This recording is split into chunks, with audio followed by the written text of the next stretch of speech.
এখন জানতে হবে, শিখতে হবে। ঘরে বসে কিন্তু পবিত্রতা শিক্ষা করা যাবে না। এই পবিত্রতা করতে গেলে কয়টা জিনিসের আপনার আমার প্রয়োজন আছে। 1 নম্বরে পানির প্রয়োজন আছে। এই পানিটা পাক না না পাক এটাও আমাদের জানতে হবে, বুঝতে হবে। তারপরে সেই পানি দিয়ে আপনার আমার ওযু করতে হবে। কিন্তু আমরা জানলাম না, শুনলাম না, যাই এই দরজে যে পানি নেই পেয়ে এই ওযু করলাম, ওই ওযু কি আপনার আবার হবে? বলেন হবে?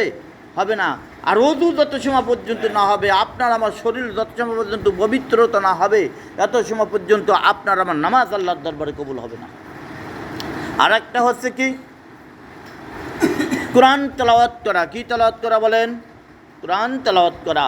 নামাজের ভিতরে যদি আপনি কোরআনকে সঠিকভাবে তেলাওয়াত করতে না পারি, তাহলে কিন্তু আপনার আমার নামাজ আল্লাহর দরবারে কবুল হবে না।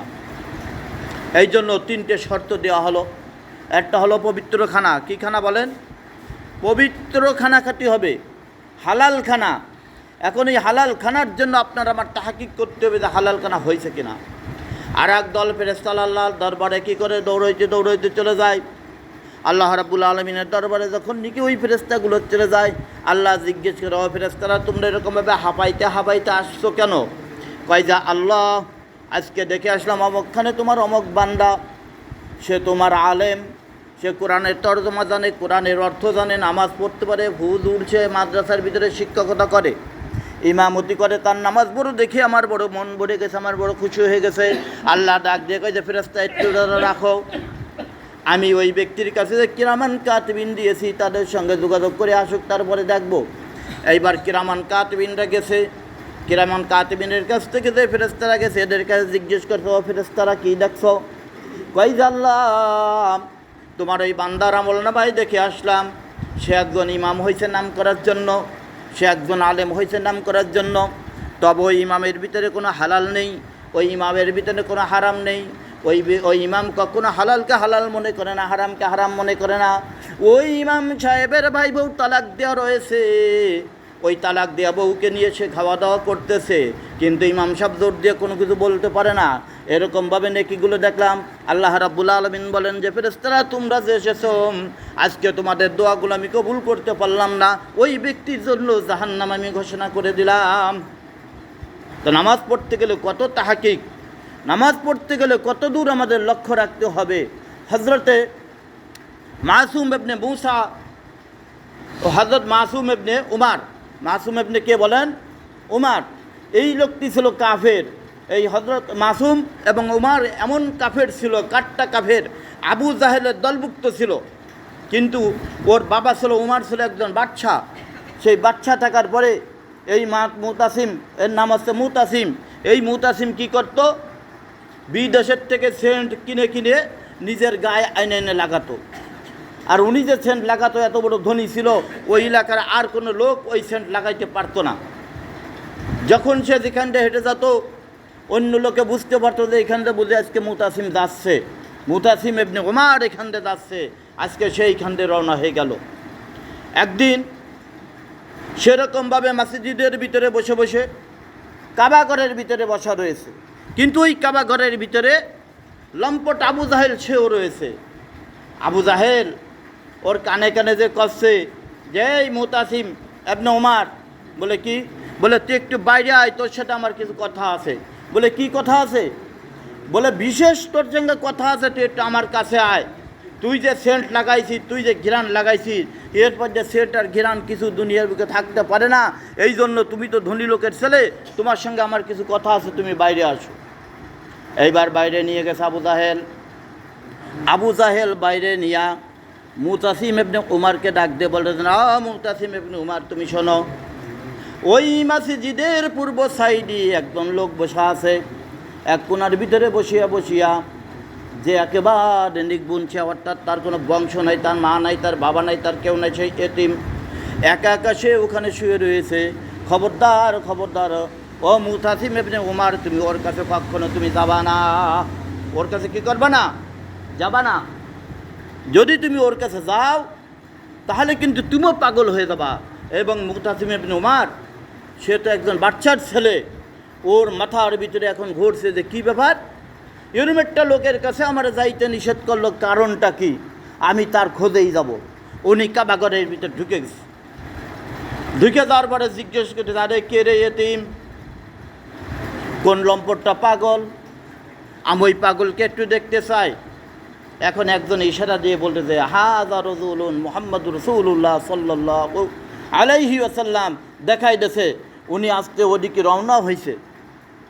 যখন নবীর কাছাকাছির দিকে রওনা হয়ে গেছে, এইবার উনার নাকের ভিতরে এমন একটা ঘিরান গেছে, ঘিরানটা ওনার কলেজার ভিতরে চলে গেছে। বলেন সুবহানাল্লাহ, কলেজার ভিতরে ঘিরানটা চলে গেছে। একজন মুতাসিম ইবনে উমর বলতেছে, হায় রে, আমি এত দামি সেন্ট ব্যবহার করি, বিদেশ থেকে কিনে নিয়ে আসছি, আর আবু জাহেল যার কথা বলে দিল ওই এত বড় সেন্টও কোথায় পালো, যে যার সেন্টটা একেবারে মগ্ন করে ফেলাইছে, আমার কলিজা পর্যন্ত ঠান্ডা হয়ে গেছে, ওনার সঙ্গে তো আমার কথা বলার দরকার।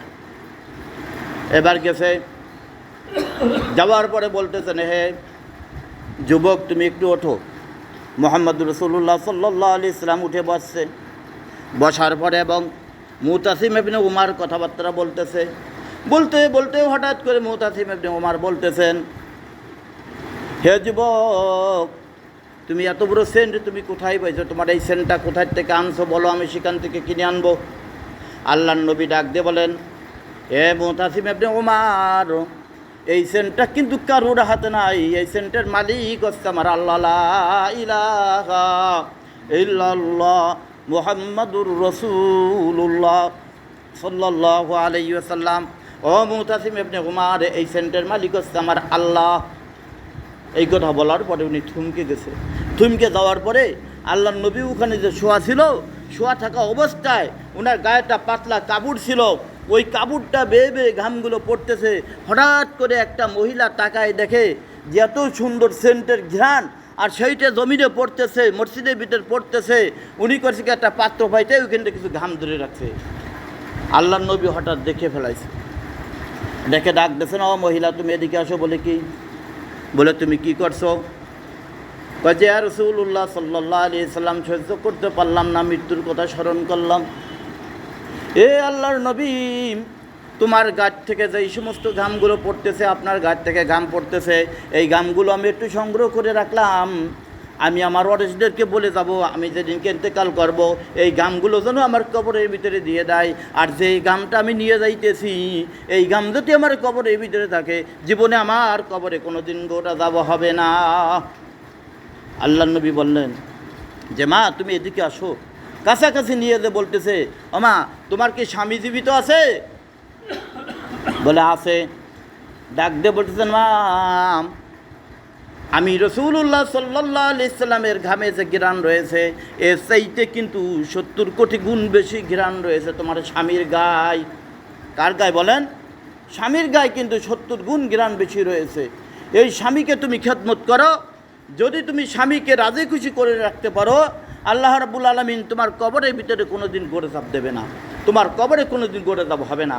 আজকে আমরা যারা মানুষ দুনিয়ার বুকে ঘোরাফেরা করতেছি, আমাদের প্রত্যেকটা মানুষের সঙ্গে সাথী নামাজিওয়ালা হতে হবে। কি হতে হবে বলেন? নামাজিওয়ালা হতে হবে, কোরআনওয়ালা হতে হবে। যারা নামাজ মানে না, যারা কোরআন মানে না, বিএনপির এক নেতা বলেছে যে আমি কোনো শরিয়াত মানি না, ওই বিএনপি পাল্টি করা ওটা হারাম। ওটা পাল্টি করাটা কি বলেন? হারাম, ডাইরেক্ট হারাম ঘোষণা করে দিলাম। যারা শরিয়ত মানে না, যারা আল্লাহর কোরআন মানে না, যারা রসুলকে মানে না, তাদের পাল্টি করা হারাম। তাদের পাল্টি করা কি? হারাম। অবশ্যই আল্লাহর পক্ষ থেকে ওদের পরে গজব আসবেই আসবে, অনিবার্য নিকটবর্তী গজব এসে যাবে। আপনারা জানতে পারবেন, শুনতে পারবেন। এই জন্য আমরা যারা মুসলমান হয়েছি, আমরা প্রত্যেকটা মুসলমানকে আমি দাবি করব যে আমাদের বাংলাদেশের ভিতরে যতগুলো ইসলামিক পার্টি আছে, আমরা যেন এই যে কোনো একটা ইসলামের পার্টির সঙ্গে যেন আমরা সঙ্গ থেকে দুনিয়ার থেকে যেন আমরা ইন্তেকাল করতে পারি। আল্লাহ যেন তৌফিক দান করুক, বলেন আমিন। আজকে যদি আমি মারা যাই, আমার দেহটা যদি মাটিতে দিয়ে যায়, তাহলে আমার দেহটা কী হয়ে যাবে? মাটি হয়ে যাবে। আর যদি আগুনে দিয়ে যায়, তাহলে হয়ে যাবে কি? ছাই। তাহলে মরার এত কেন ভয়? আমি মরার আগে, আমি মরার সাথে সাথে আমার জন্য কিন্তু বাস পৌঁছেই যাবে, আমাকে সাফা দেওয়ার জন্য। কি পৌঁছে যাবে বলেন? বাস পৌঁছেই যাবে। আর হিন্দু যদিও মরে যায়, তার চিতায় কিন্তু আগে বাস পৌঁছেই যাবে। যেহেতু হিন্দুদের পোড়াতে সময় তো মোড় খাইয়ে কোড়া বোড়া হয়ে ওঠে, তখন বাড়ি শুরু করে দেয়। বারোই সোজা করে ফেলায়, কিন্তু লাশ যাওয়ার আগে যায় বাঁশ, লাশ যাওয়ার আগে কি যায়? বাঁশ যায়। অমালাইনা ইল্লাল